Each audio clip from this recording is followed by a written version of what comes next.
जी sir, सबसे पहले तो आपका तारुफ जानना चाहेंगे। सर मेरा नाम इकराम खान है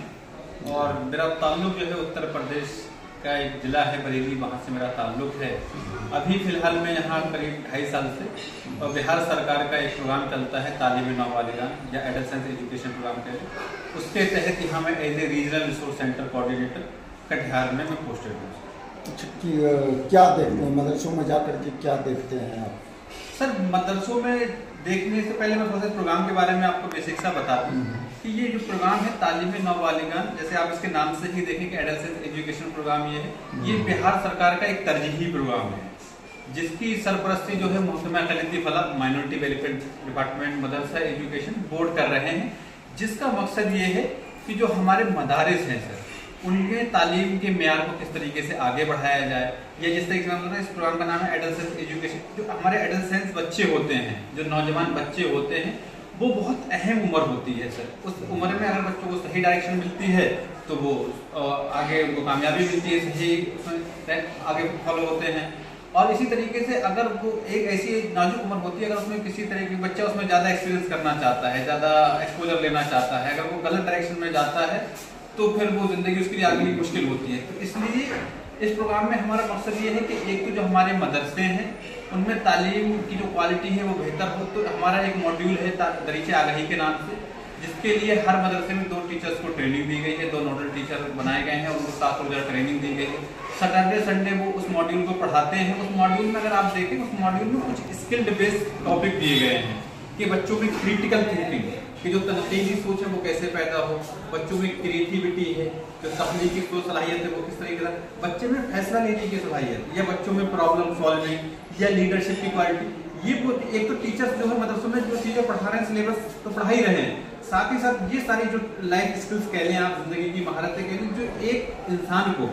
जिंदगी गुजारने के लिए बहुत अहम रोल अदा करती है, वो स्किल्स बच्चों में कैसे है, वो हमारा फोकस है कि बच्चों में या मदरसों के बच्चों के अंदर वो डेवलप किया है। तो क्या वो ये जो प्रोग्राम चल रहा है कितने दिनों से चल रहा है? सर ये प्रोग्राम तो करीब 2.5 साल से पूरे बिहार के में चल रहा है, मगर सीमांचल की अगर आप बात करें तो सीमांचल में ये जनवरी 2022 से स्टार्ट हुआ है। तो क्या इतने दिनों में जब आप मदारिस में जाते हैं, वहाँ विजिट करते हैं, मुआयना करते हैं, क्या आपको लगता है इसका कोई खातिर खाह नतीजा बरामद हो रहा है? बिल्कुल सर, अगर पर्सनली मैं अपना एक्सपीरियंस करूँ, क्योंकि मैं यहाँ करीब 2-2.5 साल से हूँ कटिहार में, और ये प्रोग्राम मेरे सामने कटिहार में स्टार्ट हुआ है सर। मैंने देखा है, खासकर कटिहार में भी देखें आप, कटिहार के जो आसपास के एरिया, यहाँ आपको कुछ अच्छे मदरसे मिलेंगे जो पहले से ही, ऐसा नहीं इस प्रोग्राम के आने के बाद पहले से, जैसे आप सर के मदरसे की बात करें, इजाज सर के अपने आप में नुमाया और सभी लोग इसको जानते हैं। अगर हम कहें कि हमारे वजह से बहुत कुछ आया ना, सब पहले से ही बहुत अच्छा करते हैं। कुछ वैल्यू चीजें एडिशन, मैंने कहा ये स्किल भी बहुत जरूरी है जो बच्चों में आनी चाहिए, वैल्यू एड। आप देखें अगर और बारसोई की तरफ जाएं, कदवा अहमदाबाद है या कोहड़ा, हमारे 8 मरकज बनाए गए हैं, हर मरकज पे 40 मदरसों पे एक मरकज बनाया गया है। चेंजेस जो मुझको दिखते हैं कि सर, एक जो मदरसों में एक बड़ा अच्छा कंसेप्ट हुआ करता था पहले, घंटी बजने का या मॉर्निंग असेंबली दुआ जो होती थी, बहुत अहम प्रोसेस होता है, वो बहुत सारे मदरसों में नहीं होती थी, या हो रही है उसका कोई टाइम टेबल नहीं है, जब मन चाहा वो करा ली। उसको अब टाइमली कराना बहुत हम लोगों ने कोशिश की है कि हो, और उसकी हर दिन हमारे पास रिपोर्ट आती है, फोटो आती है कि कहाँ किस दिन वो हो रही है या नहीं हो रही है। जहाँ नहीं होती है या किस तरीके से करनी है, उस पर हमारी टीम 32 लोग की टीम है कटिहार में, जिसके पास 8 से 10 मदरसा वहाँ है। सिर्फ वो सपोर्ट के लिए वहाँ विजिट करते हैं, सपोर्ट सुपरविजन कि एक तो जो चीज़ें बताई गई हैं सरकार की तरफ से, मदरसा बोर्ड की तरफ से, वो फॉलो हो रही नहीं हो रही, उसको करने में क्या दिक्कत आ रही। टाइम टेबल बहुत अहम पार्ट है, जैसे अभी आपने सर के मदरसे में देखा कि अच्छे से फॉलो होता है। जब आप यहाँ एंट्री के, हर कोई अपने अपने क्लासरूम में था, तो लगता है कि आप मदरसे में घुसे। कुछ जगह आप देखेंगे टाइम टेबल बना हुआ है, फॉलो नहीं होता है। तो एक तो ये मदरसे में टाइम टेबल को फॉलो, मतलब एक तो इंश्योर करना कि टाइम टेबल बना हो, साथ ही वो फॉलो भी हो। एक और बहुत अहम प्रोसेस होता है मदरसे में, जो मुझे भी देखने मिला कि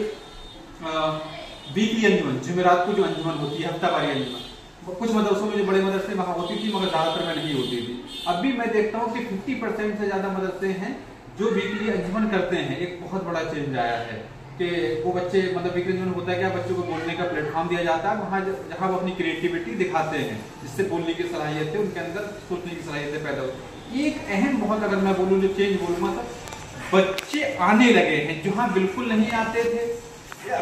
या बहुत कम आते थे, वहाँ बच्चों की तादाद में देखने के लिए मेरे को इजाफा हुआ है। एक पार्ट और भी, एक जो कम्युनिटी का जो पार्ट था, मतलब जो कम्युनिटी का जुड़ाव था मदरसे से, या जो बिलीव था, वो कहीं ना कहीं दूर हो गया था कि पता नहीं सरकारी मदरसा है या है कि पढ़ाते या नहीं पढ़ाते, क्योंकि वो जुड़ाव ही नहीं है, तो एक दूसरे के बारे में कोई खबर नहीं है कि मदरसे में हो क्या रहा है। उस जुड़ाव को इंश्योर करने की कोशिश की। हमारी टीम है कि मदरसा स्टाफ के साथ मिलकर के कोशिश करती है कि हर 3 महीने में एक मदरसे में पेरेंट टीचर मीटिंग हो, और कोशिश करती है कि हर महीने में कम से कम मैनेजमेंट जो कम्युनिटी मीटिंग होती है कि उनकी भी भागीदारी कराए, क्योंकि उनका बहुत अहम रोल होता है मतलब बच्चों को मदरसा भेजने में। जब मदरसा बच्चा में आ जाता है तो बाकी काम टीचर का पढ़ाने का होता है। इसी तरीके से जो कमेटी होती है मदरसा मैनेजमेंट,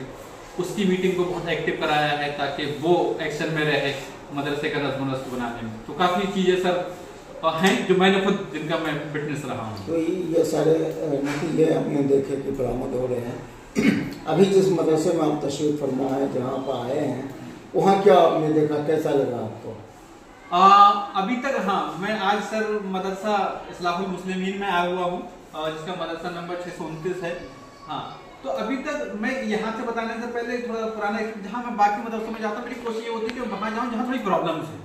हैं, जहाँ बच्चों के नहीं आते हैं, जहाँ टाइम टेबल अच्छे से हो, ताकि वहाँ सपोर्ट करना, कि बात करना है कि वहाँ चीज़ें क्यों नहीं हो रही, उस पर चर्चा करते हुए उनको सॉर्ट आउट किया जाए। आज जब मैं सर के मदरसे में आया तो यही माहौल मिला, मतलब ऐसा बहुत कम मिलता है, क्योंकि जब आप किसी मदरसे में घुसते हैं तो आपको लगता है कि सभी बच्चे अपने अपने क्लास में बैठे हुए हैं, और जो स्टाफ है, मतलब जो टीचर्स हैं, वो भी अपने अपने क्लासरूम में। तो आपको लगता है कि आप किसी मदरसे में दाखिल हुए, या किसी स्कूल या किसी एजुकेशन इंस्टीट्यूशन में दाखिल, तो वो आपको एक पॉजिटिव एनर्जी देता है। तो वो